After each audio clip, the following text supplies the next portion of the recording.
Welcome guys to another video here on the ManUnitedDaily YouTube web channel, and in this video I'm going to be talking about some transfer rumours that has been going around during the media this week. And one story that has been catching and been running for a while now that I've been catching on is the Luke Shaw story. As you guys know, I've been touting Luke Shaw as the left back we should have gone for instead of Leighton Baines last summer. Obviously, we didn't come to fruition with the Leighton Baines deal either, but I said always that Luke Shaw should have been the left back we're looking to deal with, and it looks like now that the club is targeting Shaw, and it looks like we're going to be the front runner for his signature this summer. Luke Shaw, I think a lot of you guys who follow the Premier League will know who he is now. 18-year-old from Southampton, and he's a boyhood Chelsea fan, but with the potential advertisement that he's going to be the first choice left back at United, with the possible outgoing of Patrice Evra, is a big lure for Luke Shaw to our club.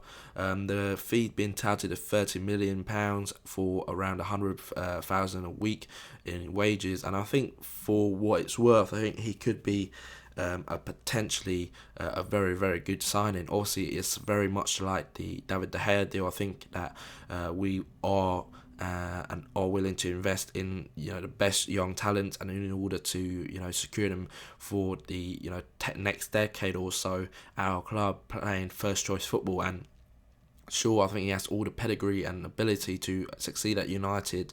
I think he's going forward wise, he's very good, and defensively he's very aware for a player of such a young age. And obviously Patrice Evra looks like he's going to be departing, but I wouldn't be against the idea of Patrice Evra staying for 1 or 2 years in order to give Luke Shaw the guidance he probably needs, and give him a bit of respite when he's under pressure or whatever else. Because if you remember the first scene with David De Gea, a lot of people had, including Salex actually, had asked if Van der Sar would stay on for another season as a potential mentor for him. But we saw that at times De Gea kind of like suffered during his first season, I think because of that lack of experience. But Luke Shaw, he's played in his country for his whole professional, top tier football. So I think that could be a smoother transition than David De Gea's. But again, I think Luke Shaw, fantastic prospect, and I do think for £30 million for the service you're going to get out of him, for 10-15 years or so, then I think it will be a worthy investment for the long run. And Luke Shaw, I think he has all the ability to really nail down and become a legend at United if we do sign him, and it looks like it's going to be happening. So I do hope that whoever the new manager is, tie him down as soon as possible, because he is a fantastic prospect and will resolve a major problem area at left back for us for the next decade, like I said. So I think for out of 10, for the possibility of happening, I would say a 7 or even an 8. Yeah, I'll say an 8 out of 10 for the Luke Shaw deal. What do you guys make of Luke Shaw? Do you think I'm overly optimistic about the potential deal or not? Leave your comment below on this very transfer, guys. And the next one is to do with Edinson Cavani. It's a bit strange for me talking about another striker, because it's been making a lot of credible journalists writing about this story, but I don't see the logic in it myself, because up front we're not short of quality strikers. Van Persie, Rooney, Welbeck and Chicharito, who all are fantastic strikers in an offer a little bit different from one another. So I think that is a good mix of strikers we have right now. But the Cavani deal is really striking to me, because Cavani obviously playing out of position at PSG and he's not happy about it. But if Louis van Gaal does take over, where would he play? Because Van Persie surely will get the kind of like teacher's pet treatment, as you say, where he's going to be central to the attacking lineup at a part of Van Gaal's 4-3-3. So Cavani, if he does come over the channel, then he will be playing our position as well. So that wouldn't make a lot of sense to me personally, but it's been making the rounds during this week where potentially Cavani comes and we sell Rooney. But again, I do think Rooney is a better all-round footballer than Cavani, and would offer a little bit more as well. But the fee being touted is £57 million. I really don't think Cavani is really necessary. I would rather pay £57 million and invest it in a central midfielder or a world-class winger. So that doesn't really make sense to me as much as other stories, including central midfielder players, which I will be talking in a minute or so. But Edinson Cavani, fantastic goal scoring record, fantastic player as a striker, but I really don't think that we need him. So out of this one, I'll give it a 4 out of 10. I don't think it's really a concern area for United, and I would be really, well, it's a bit weird saying I'll be gutted to see him, but like again, I would rather invest that money on another area. And the next player I think we should talk about is Toni Kroos. Obviously, a lot of people, a lot of United supporters, I should say, have been looking at him, obviously, during the two leg matches against Bayern Munich. But I think since that rumour that this could be possible, then I think a lot of people has been watching him a lot more. Toni Kroos, fantastic player, all-rounded, right foot, left foot. He can play as a number 6 sitting midfielder, number 8 a two-man midfield, or even a number 10. So he has a fantastic variety of skills and talent in order to fit in any team.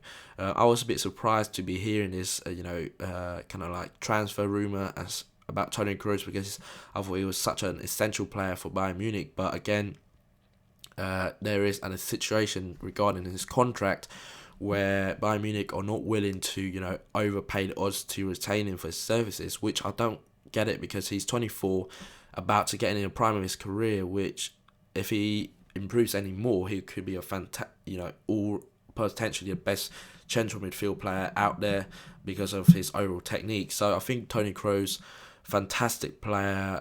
The contract, I think we would be offering 200 grand plus, and that wouldn't be even a flinch at United, because we are a club who are financially stable, albeit with the debt from the Glazers, but we are able to pay over 200 grand a week if needed. And I think Toni Kroos, if we have any chance of even getting him, I think then we should spend as much money as possible, because he would resolve one of the major issue of this United team, and it's the lack of quality in central midfield. He could be in a 3-man midfield with Carrick himself and Cleverley in Van Gaal's 4-3-3, or he could be one of the more attacking players. And so Toni Kroos, if we do even have a sniff of a chance of getting him, I think we should throw all of the money at him in order to lure him. And he's worked at Van Gaal. Van Gaal was the man who has attracted or promoted Toni Kroos, should I say, to the first team at Bayern Munich. So that will be a connection there. Will be interesting to see how this story pans out. I would give this one a 5 out of 10, because there are so many elements and difficulties to go through in order to achieve it. And the fee being touted, I think, for £13 million, and like I said, 200 grand plus a week. But I think if we do get him for 35-40 million pounds, I think that'll be a steal for a player of this potential, of this age as well. So Toni Kroos will be a fantastic signing. So I said, if we do even have a sniff, then I think we all, and Ed Woodward especially, should commit himself in order to pursue it, like the Juan Mata deal, because he'll be solving a lot of, and ease a lot of the fears surrounding that central midfield area of United. And the last player I want to talk about is Kroos' teammate at Bayern Munich. It's Thomas Muller. Daily Mail, not the most credible source in the world, but has been touted that Thomas Muller is willing to, come to Man United if Louis van Gaal was to take over here, because of the connection where Van Gaal promoted Muller to the first team. Muller has been, growing more and more impatient with the Guardiola style, where he's been, sitting on the bench for the past few months. So that could be again a potential factor in this transfer. The fee, I'm not clear as to where the fee is. I'm guessing around £35 million again. And Muller what he brings is a lot of pace, but he has a fantastic, goal scoring record. He brings a lot of pace, determination, and passion, which I think sometimes lacks. He can play in a variety of position, out wide, left or right, and also through the middle. So he brings a lot of versatility, as does Toni Kroos. And with their Van Gaal connection, it brings us more of a credible transfer prospect for a lot of these top players, because they know Van Gaal's record and all worked with him in the past. So I think that could be a potential factor as well. I don't think we will have any limits as to the transfer fee this summer, so he'll be well within the budget. But again, it's just his willing or intention to come is the potential problem here. But again, I think I'll give this a 4 out of 10. I think it could potentially be happening, but it'll be dependent on how he feels and whether he wants to leave his home club and to pursue another club career with his favourite mentor. So it could be an interesting one. I would welcome it because of the pace and quality that Muller would add to the wide area.